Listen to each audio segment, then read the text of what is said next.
Hi అండి. ఎలా ఉన్నారండి అందరూ బాగుండాలని మనస్ఫూర్తిగా కోరుకుంటున్నానండి.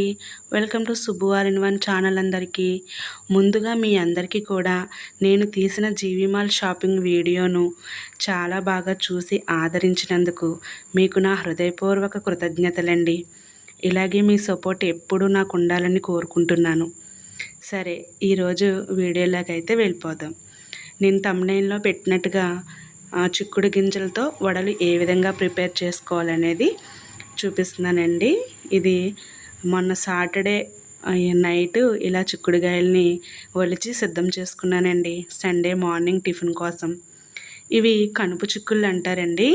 ఈ చిక్కుడు గింజలు వడలకు చాలా వీలుగా ఉంటాయి. మనకు మామూలు చిక్కుడు గింజల కన్నా కూడా ఇవి చాలా పెద్దగా ఉండి వడలు వేసుకోవడానికి వీలుగా ఉంటాయి. మరీ లేతవి కాకుండా మరీ ఎండినట్టు ఉండేవి కాకుండా కొంచెం ముదిరినవి సమానంగా ఉన్నవి అలా ఒలిచిపెట్టుకుని ఆ నైటు నానబెట్టానండి. ఇది సండే మార్నింగ్ లేచిన వెంటనే అవి నానిన గిన్నెని మీకు చూపించాను. పక్కన సాటర్డే నైటు వాటితో పాటు పాలు కూడా తోడు పెట్టి ఉంచానన్నమాట. అది స్పెషల్గా ఎందుకు చూపించానంటే కుండలో పెరుగును తోడు పెట్టానండి. అది ఆరోగ్యానికి మంచిది, టేస్ట్ కూడా చాలా బాగుంటుంది. అదేవిధంగా ఎర్లీ మార్నింగ్ నేను ఎప్పుడు గోరువెచ్చని నీళ్ళు తాగుతున్నానండి. ఈ మధ్య ఈ పౌడర్ వేసుకుని తాగుతున్నాను. దీనివల్ల బెనిఫిట్స్ ఏంటి, ఎందుకు తాగుతున్నాను అనేది కావాలంటే నాకు కామెంట్ సెక్షన్లో తెలియచేయండి. అప్పుడు వివరంగా మీకు మరో వీడియో నేను చేసి పెడతాను. ఇప్పుడు వడలు ఏ విధంగా ప్రిపేర్ చేసుకోవాలో చూద్దాం. ఫస్ట్ ఆ నానబెట్టిన గింజలు 2-3 సార్లు బాగా కడిగేసి వాటర్ లేకుండా ఇలా ముద్దలాగా ఆడుకోవాలి. ఆడుకున్న దాంట్లో జీలకర్ర, పచ్చిమిరపకాయలు, ఉల్లిపాయ ముక్కలు వేసి అల్లం ముక్కలను కూడా వేయాలండి. ఉంటే కొత్తిమీర, కరివేపాకు కూడా వేసుకుంటే చాలా టేస్టీగా ఉంటుంది. ఆ రోజు నాకు అవైలబుల్గా లేదు. అసలు యాక్చువల్లీ మా వారు ఉండి వీడియో తీస్తాను, నువ్వు వడలు వేద్దిగానే అన్నారు. ఆయనకు అర్జెంటుగా కేసులు రావడంతో టెస్టులు చేయడానికి వెళ్ళిపోయారండి. మా వారు తణుకు ముళ్ళపూడి వారి హాస్పిటల్లో ల్యాబ్ ఇన్ఛార్జ్గా చేస్తారండి. అమెరికన్ హాస్పిటల్ అంటారు. ఇదిగోండి, మనం ఈ కలుపుకునే ప్రాసెస్ మొదలుపెట్టే ఒక 10 మినిట్స్ ముందే ఆయిల్ని ఇలా సిమ్లో పెట్టి వేడి చేసుకుంటే తొందరగా హీట్ ఎక్కి మనకి రెడీగా ఉంటుందన్నమాట ఆయిల్. తర్వాత చేతికి ఏ విధమైన తడి చేసుకోలేదు, నేను అలానేమి కవరు పెట్టుకోలేదు.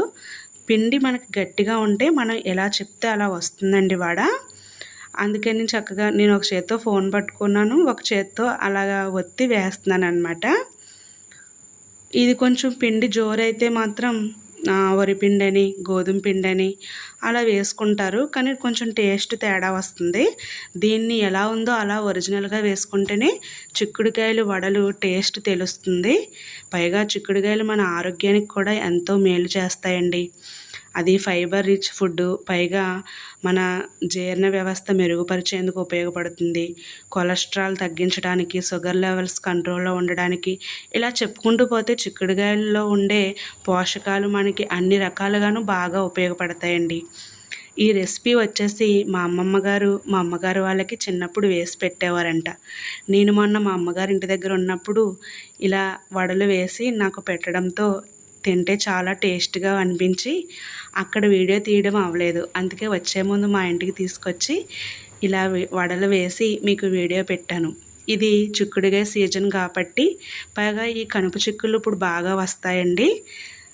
తర్వాత పెడదాం అనుకున్నాను, కానీ ఈ సీజన్ పోతే మళ్ళీ ఇవి ఉండవు కదా, ఎవరికైనా ఉపయోగపడుతుందేమో అని వీడియో పెట్టాను. మీరు కూడా ట్రై చేయండి. వడలు ఎలా ఉన్నాయనేది నాకు కామెంట్ సెక్షన్లో ఖచ్చితంగా తెలపండి. వీడియో మొదట్లోనే నేను పాదులు చూపించాను, ఇప్పుడు లాస్ట్లోనే చూపిస్తున్నాను. ఎందుకంటే ఈ పాదులు అమ్మ వాళ్ళ ఇంటి దగ్గర అమ్మ వేసిన చిక్కుడుకాయ పాదు కాసినవే మేము కోసుకొచ్చి ఇలాగ వడలు ప్రిపేర్ చేసుకున్నామండి. మన పెరట్లో కాసిన వాటితో చేసుకుంటే ఆ తృప్తే వేరే కదండి. అందుకని నేను మా మొక్కల్ని పెట్టాను అన్నమాట. ఉంటానండి.